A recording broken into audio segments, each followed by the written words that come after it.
énergétique, on parle souvent d'ancrage, mais savez-vous que la majorité des personnes confondent ancrage et enracinement? Voyons ce qu'est réellement l'ancrage. Je vous explique cela après ça. Bonjour, c'est Chantal Verion, bienvenue sur la chaîne de l'énergétique et de la radiesthésie simple, efficace et à la portée de tous. Si vous êtes nouveau, n'hésitez pas à vous abonner pour nous rejoindre dans ce monde magique de l'énergétique et de la radiesthésie. Voyons ce qu'est l'ancrage. Notre énergétique est constituée de plusieurs choses. On va y retrouver les chakras, qui sont comme des roues qui distribuent l'énergie dans tout le corps, mais aussi à l'extérieur du corps. Il y a les méridiens, qui sont des autoroutes qui distribuent l'énergie aux organes. Il y a aussi des corps énergétiques, qui sont des enveloppes énergétiques qui entourent notre corps physique. Et puis, il y a l'âme. Est-ce que vous savez ce que c'est que l'âme? Bien, l'âme, c'est notre moi profond. C'est ce qui fait qui nous sommes. C'est le siège de notre émotionnel. Moi, je pourrais comparer l'âme au chauffeur d'une voiture. Le corps, c'est la voiture et l'âme, c'est le chauffeur. L'âme choisit le corps dans lequel elle va s'incarner. Et c'est là que l'ancrage intervient.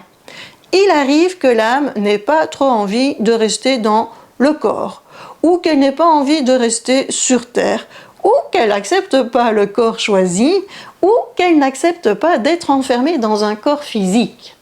Et dans ce cas-là, l'âme a tendance à se détacher du corps. On dit que l'âme n'est pas ancrée au corps.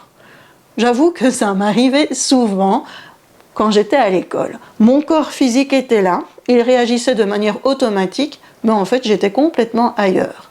C'est un petit peu quand vous conduisez votre voiture, que vous arrivez chez vous et que vous ne savez plus très bien comment vous avez fait. D'accord? Ça, c'est quand l'âme se détache un petit peu du corps. Maintenant, ça m'arrive encore quand je vis des situations que je n'apprécie pas. L'âme a décidé de ne pas rester là et de ne pas vivre ça. L'ancrage, alors, c'est quoi? C'est la fusion de l'âme avec le corps physique. C'est le moment où l'âme ne fait qu'un avec son corps physique. C'est le moment où le chauffeur conduit sa voiture. L'ancrage se travaille. Moi, j'ai dû beaucoup travailler dessus. Moi, j'acceptais pas le fait d'être emprisonné dans un corps physique, d'être sur cette terre, et en travaillant dessus, j'ai ressenti une énorme paix qui se mettait à l'intérieur de moi. Lorsque notre âme n'est pas ancrée, on peut se sentir complètement déboussolé, on peut être en colère et pas trouver sa place. Chacun va réagir à sa manière. Quand on a un problème d'ancrage, il est intéressant de réaliser un soin énergétique de l'âme et de travailler la connexion avec le corps physique.